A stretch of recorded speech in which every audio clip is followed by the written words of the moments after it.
Photo ಅಲ್ವೇನು ಕುಸುಮೋಪದೇಶ ಇವನು ಯಾರು video ತಪ್ಪು ಮಾಡಬೇಡಿ.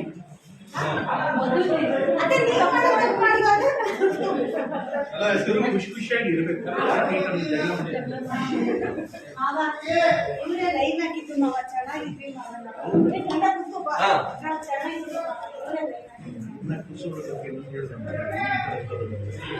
ನಿಮಗೂ ಧೈರ್ಯ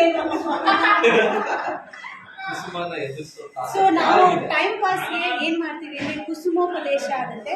ಅದನ್ನ ನಾವೆಲ್ಲರೂ ಕೂತ್ಕೊಂಡು ಕೇಳ್ತೀವಿ. ಅಂದ್ರೆ ಅವ್ರು ಎಂತ ಒಳ್ಳೆ ನುಡಿಮುತ್ತುಗಳನ್ನ ಕೊಡ್ತಾರೆ ಅಂದ್ರೆ ಹೇಳಿ ಏನಾದ್ರು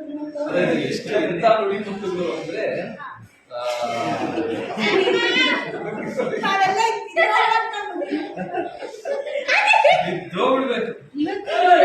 ಏನಪ್ಪಾ ಅಂದ್ರೆ ತಪ್ಪು ಮಾಡಿದ್ರೆ ಒಳ್ಳೇದಲ್ಲ ಅಂತ ಗೊತ್ತಲ್ಲ, ತಪ್ಪು ಮಾಡಬೇಡಿ. ಉಪ್ಪು ತಿಂದವನು ಉಪ್ಪು ತಿಂದವನು ದಪ್ಪ ಉಪ್ಪು ತಿಂದವನು ಬೆಪ್ಪ. ಉಪ್ಪು ತಿಂದವನು ಬೆಪ್ಪ. ಎಲ್ಲ ಹೋಗ್ತೈತೆ. ಈ ತರ ಹೇಳ್ತಾ ನಮ್ಮ ಒಂದು 2 ಮುಗಿಸ್ತಾ ಜಯ ಭಾಗ್ಯಲಕ್ಷ್ಮಿ. ಜಯ ಲಕ್ಷ್ಮಿ.